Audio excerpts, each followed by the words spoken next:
Ron Buckley asked me a question, so I'm going to answer it.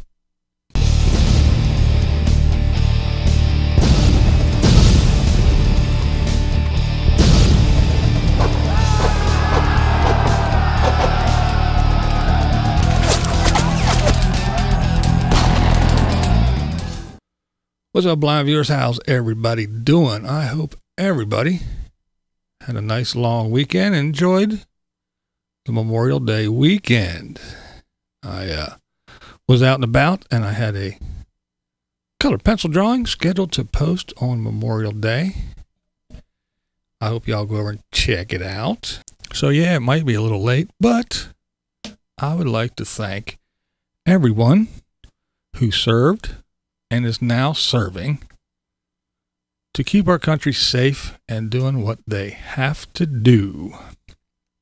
Now, whether you agree on any kind of war, conflict, or where we're at or why we're there, that is not the issue. The issue is that these men and women serve. They give the ultimate sacrifice, which is their lives. And let us not forget the family members that are left behind. Yes, the parents, the spouses, the significant others, the children, everybody that also sacrifices their loved one to go wherever they're called to serve, so we can do what we do here comfortably and safely. Ron Buckley, ask a question. Yeah, that's right. He asked you a question. So, Ron, he is serving in his own way. That's right. He is over somewhere in the Middle East. Yep. In the big sandbox. So, Ron is over there protecting us in his way. So, here, wait a minute. Let me put on my mean voice. If you are attempting to do anything bad or evil, Ron will find you. And when he does, there will be pain. Okay, anyway. So, Ron wants to know, how come you, even though you live in a house, talk about the RVers and the nomads all the time? So, if you could just let Ron and everybody else know what it is about the nomads that you always talk about them. It's all you, BlindViews. Take it away. That's right, Seymour. Ron did ask a question. That is right. So, why do I talk about the nomads? All right, well, I was diagnosed with retinitis pigmentosa a long time ago. And as my eyesight slowly got worse and my vision shrunk over time, I kind of got moved around where I was working. I worked for a company that we had a fire division. It was a maintenance company where in the wintertime we did maintenance and things like that. All kinds of stuff. But summertime and some through the winter, but we had what's called the fire division, which is where I worked. We did hose testing, which I was part of the hose testing crew. We tested fire hose in 6 states, according to NFPA 1963 standards. That is correct. I also went to Charlottesville, where I went to a fire ladder manufacturing plant, where I took a course and was certified in the testing and small repairs that could be done in the field for ladders. So yeah, I traveled around to, let's see, we did New York, Pennsylvania, Maryland, Virginia, West Virginia, and Delaware. So we traveled around, and I lived out of a suitcase and slept in motel rooms and all that good stuff for a majority of the summertime, as we traveled all around to all different fire companies, and we tested their hoses and their ladders and all that good stuff. What does this have to do with anything? Well, here I'll tell you. So I couldn't drive anymore, so I was a passenger. So then it got where my eyesight got worse, and then I kind of got moved into the office. And then after it got worse and worse and worse, there really was nothing for me to do. My boss was real cool. I mean, he did whatever he could. And then it just got to the point where I could not work there any longer. There was nothing for me to do. That's when I stopped working. So that's when I thought, okay, I have time now. And before my eyesight goes totally away and I can't see anything, why don't we go traveling, the wife and I? Why don't we go travel and go see some things while I can still see? So since I couldn't drive anymore, all the little, fast cars, I used to have Novas and Camaros and all that kind of stuff. But I used to be into all that, but since I don't drive anymore, the fast cars are out. So why not get a nice comfy car that I can be chauffeured around in? That is right. So we went out shopping, and we wound up buying a Chrysler 300. Nice comfy car, rides real nice, and believe it or not, got pretty good gas mileage. So the first thing we did was we loaded up the car, and we went down to visit friends in Florida. So that was a nice 1,000-mile trip right off the bat. So after that test, went pretty well. Was a nice, comfortable car, smooth ride. Again, good gas mileage. So we decided to do other little trips. We went to Ocean City in the, not wintertime, but like September, October. Beaches were clear. It was cold. A lot of maintenance going on in the area. There was nobody. All the hotels, they were fixing stuff. You could hear, a little bit of construction. People were carrying drywall in and fixing handrails and all that good stuff. So it was nice and quiet, but we chilled, Had a nice little room with a view over the ocean and all that. We went to one of my favorite spots, which is Kent Island in Maryland. Hung out there for a while. Took a trip to Pittsburgh, which isn't too awfully far from me. Went to Pittsburgh. Went to the mall where they filmed Night of the Living Dead or one of those movies. And did things like that. Went up towards Erie. We went to Leesburg, Virginia. So we just kind of like traveled around and did all kinds of things and checked some things out. Had some fun. So that's when I got the idea. Well, why don't we look into this RVing thing? Well, we can really hit the road, travel, and see all kinds of stuff. And not have to worry about hotels and all that crap. We'll have our house with us. We can eat, cook, and all that good, So I started looking into it. Well, what's the first thing you do whenever you want to look up something and find something out? Of course. You Google it and you go on YouTube. So that's what I started doing. So I started watching these YouTube videos, and I got a little bit of idea of what was going on. What a Class A was, what a Class B was, what a Class C was, what the difference between a tow behind travel trailer and a fifth wheel was, and all that stuff, and what you needed, and what's this black tank and gray tank shit, what is all that? So I kind of learned all that stuff, and I was like, okay, that sounds kind of cool. So then we just went to our local Camping World and just walked around and kind of got an idea of, what a Class A is with different sizes, and walk through them and see all the different layouts. Go, okay, Class B, nah, I don't want no van.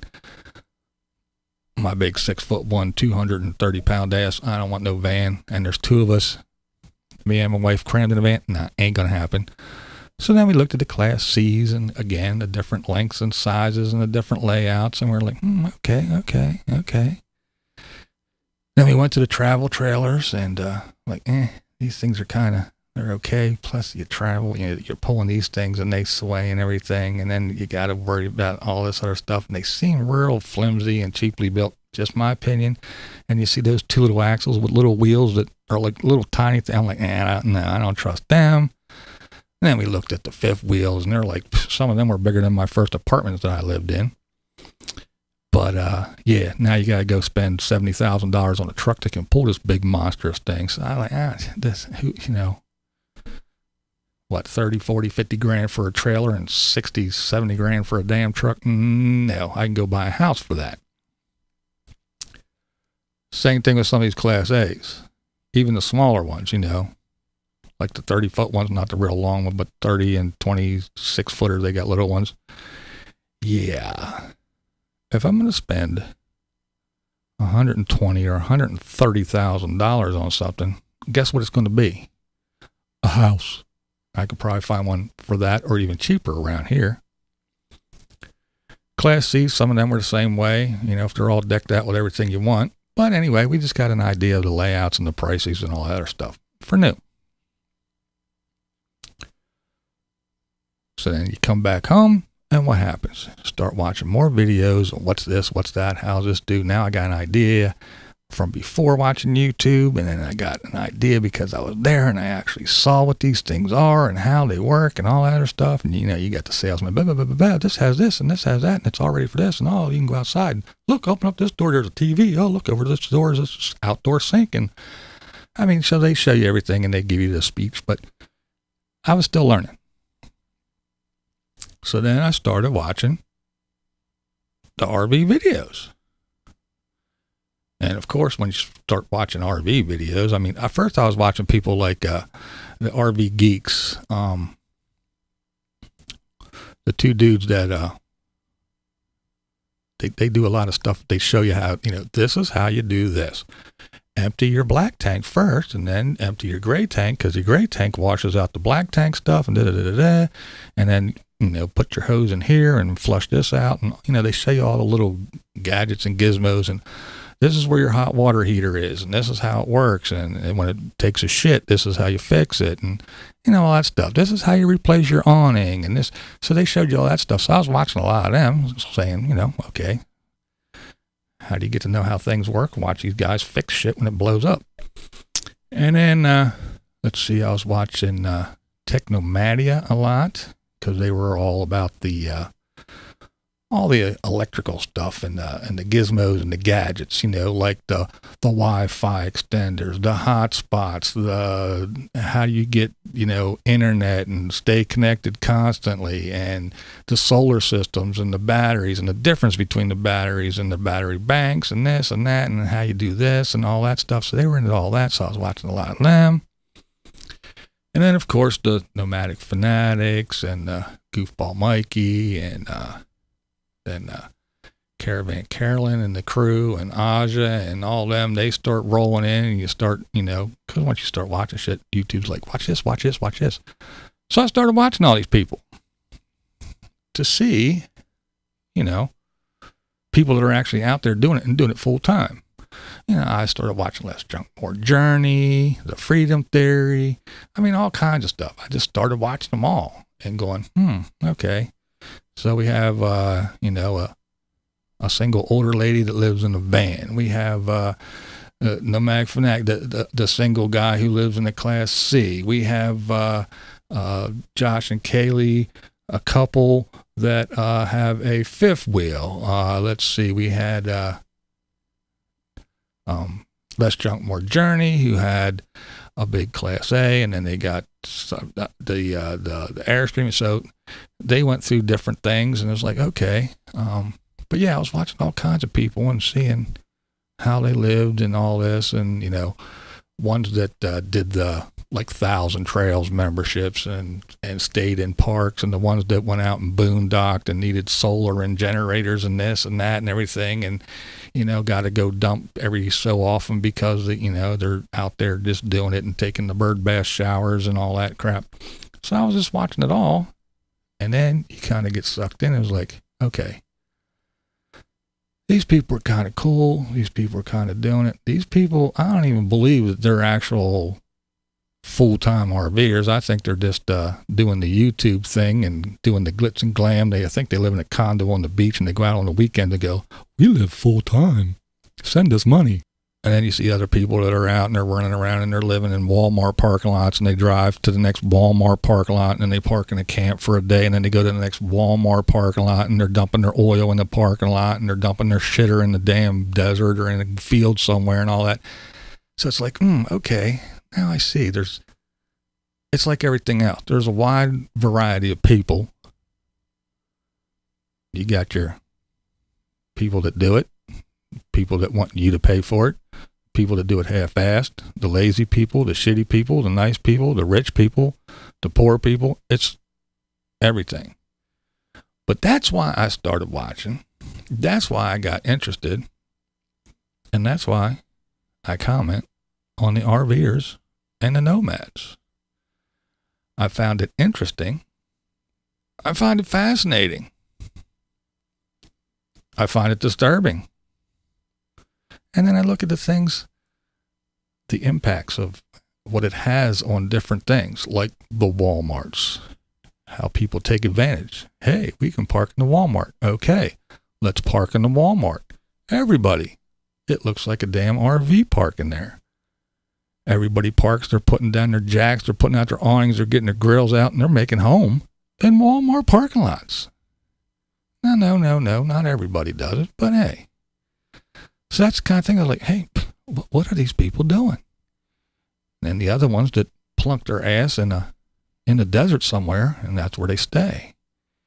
And they make videos, and they want us to be interested, and they say, yeah, my life as a nomad, my travels, my this. You ain't traveled no damn where. You parked here in the desert, and then you went down there 20 miles, and you parked in the desert, and then you drove over to the casino. You stayed there for a night, and then you went back to the desert. Ooh, travels. What did you see? Sand and a casino, a buffet. That's what you saw. But you feel the need to share that with us, and we're supposed to be interested, and you are, because they get thousands and thousands of views. They make lots and lots of money from AdSense, and they have Patreons. So I got sucked in. I found it interesting and chaotic at the same time. So that's why I comment on the nomads. Now, what did I take away from all this? As you can see, I'm here in the studio, not in an RV. Why? Well, here's why. After years of watching these people, I decided, yes, it would be nice to travel. It would be nice to see things. It would be nice to have your home right there. You just go to sleep, get up, make something right there, eat, and then drive away instead of checking in and checking out hotels and paying for that and everything else and gas to drive and everything. It would be nice. But, however, I am not giving up everything I have, selling everything, and moving into an RV. And know before you say anything, my poor white trash broke ass cannot afford to live here and buy an RV and go traveling. So it's either one or the other. I can't afford to do both.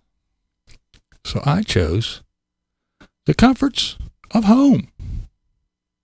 And yes, just because your comforts of home may be in an RV, whatever class it may be in a van, maybe in your car.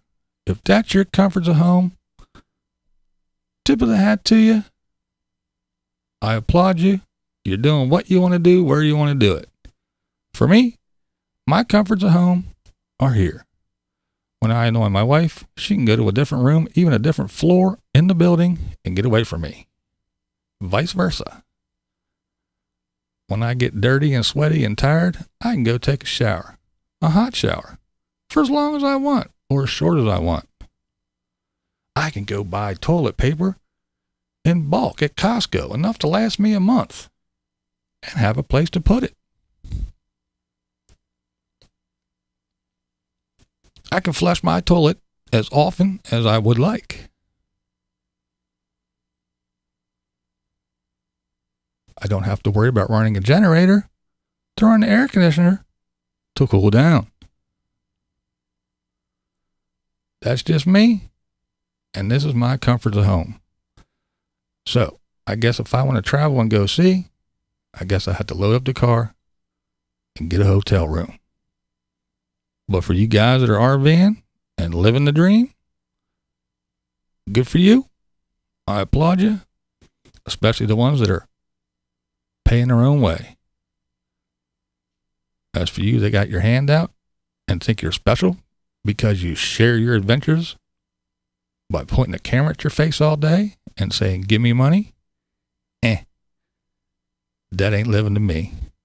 But that's just my opinion. Just blind views, and that's the way I see it. What we do here is go back.